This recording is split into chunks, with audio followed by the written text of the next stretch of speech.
తెలంగాణలో స్థానిక ఎన్నికల సమరం మొదలైంది. స్థానిక సంస్థల ఎన్నికల షెడ్యూల్ను ఎన్నికల సంఘం అధికారులు విడుదల చేశారు.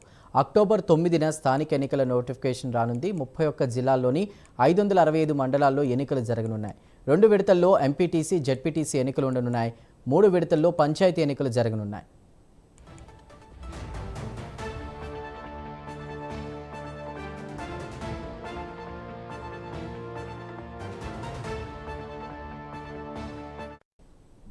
అక్టోబర్ 9న తొలి విడత ఎంపీటీసీ, జెడ్పీటీసీ నోటిఫికేషన్ రానుంది.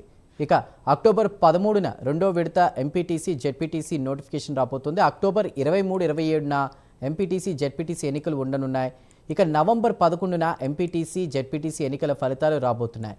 3 విడతల్లో పంచాయతీ, సర్పంచ్ ఎన్నికలు ఉండనున్నట్లు అధికారులు తెలిపారు.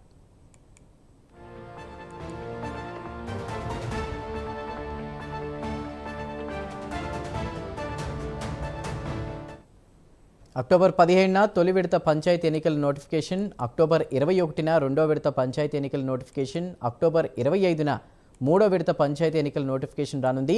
అక్టోబర్ 31, నవంబర్ 4, 8 తేదీల్లో పంచాయతీ ఎన్నికలు ఉండనున్నాయి. పోలింగ్ రోజునే పంచాయతీ ఎన్నికల ఫలితాలు ఉండనున్నాయి. తెలంగాణలో ఎన్నికల కోడ్ అమల్లోకి వచ్చింది.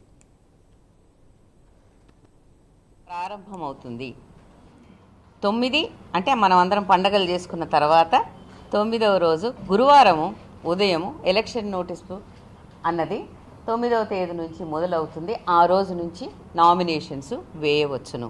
అయితే ఇది దఫాల వారీగా ఉన్నాయి కాబట్టి మొదట ఎంపీటీసీ అండ్ జెడ్పీటీసీ స్థానాలకు, పిదప గ్రామ పంచాయతీలు అలాగే వార్డు స్థానాలకు ఉన్నటువంటి వేకెన్సీస్కి ఈ ఎన్నికలు అనేవి నిర్వహింపబడతాయి. వాస్తవంగా ఇవి 2 ఫేజులు, అవి 3 ఫేజులు కలుపుకుంటే 5 దఫాలుగా ఈ ఎలక్షన్ ఉంటుంది.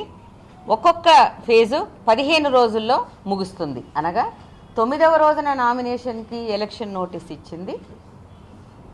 మీకు డేట్ ఆఫ్ పోల్ 23గా చూడవచ్చును. అదేవిధంగా 13వ తేదీ సెకండ్ ఫేజ్ జెడ్పీటీసీ, ఎంపీటీసీలకు ఏదైతే ఉందో వాటికి డేట్ ఆఫ్ పోల్ 27గా చూసుకోవచ్చును. గ్రామ పంచాయతీలకు వచ్చేస్తే ఫస్ట్ ఫేజు 17th ఫ్రైడే రోజున మొదలు పెడితే వారికి డేట్ ఆఫ్ పోలు 31వ తేదీ. అదే రోజున మీకు అందరికీ తెలుసు రిజల్ట్స్ కూడా డిక్లేర్ అవుతాయి. ప్రారంభమవుతుంది. హైదరాబాద్